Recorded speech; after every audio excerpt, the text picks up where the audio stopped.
ख़बर आवाज़ शेयर कंदासीं। लाहौर मां लाहौर जे तक NA 127 तां PP चेयरमैन बिलावल भुट्टो ज़रदारी नामज़दगी कागज़ मंज़ूर बाबति लिखत में फ़ैसिलो जारी करे छॾियो। ॿिनि सियासी जमातनि जे लाॻापनि बाबति इलेक्शन कमीशन सां राब्तो कयो वञे। अवां खे ख़बर ॾियूं पिया। शिकायत कंदड़ शख़्स मोहम्मद अयाज़ ॼाणायल तक सां वास्तो नथो रखे। लाॻापियल फॉर्म सां राब्तो करे फ़ैसिले में चयो वियो। लाहौर जे तक NA 127 तां PP चेयरमैन बिलावल भुट्टो ज़रदारी जा नामज़दगी कागज़ मंज़ूरी बाबति लिखत में फ़ैसिलो जारी कयो वियो आहे।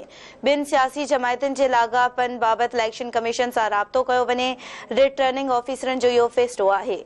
शिकायत कंदड़ शख़्स मोहम्मद अयाज़ ॼाणायल तक सां वास्तो नथो रखे। लाॻापियल फॉर्म सां राब्तो करे फ़ैसिलो कयो वञे। अवां खे आगाह कयूं पिया। लाहौर जे तक NA 127 तां PP चेयरमैन बिलावल भुट्टो ज़रदारी जा नामज़दगी कागज़ मंज़ूर बाबति लिखत में फ़ैसिलो जारी कयो वियो। ॿिनि सियासी जमातनि जे लाॻापनि बाबति इलेक्शन कमीशन सां राब्तो कयो वञे। रिटर्निंग ऑफिसर जो फ़ैसिलो आहे। शिकायत कंदड़ शख़्स मोहम्मद अयाज़ ॼाणायल तक सां वास्तो नथो रखे। लाॻापियल फॉर्म सां राब्तो करे फ़ैसिले में ॼाणायो पियो। अवां खे ख़बर ॾियूं पिया। लाहौर मां NA 127 तां PP चेयरमैन बिलावल भुट्टो ज़रदारी जा नामज़दगी कागज़ मंज़ूर बाबति लिखत में फ़ैसिलो जारी कयो वियो।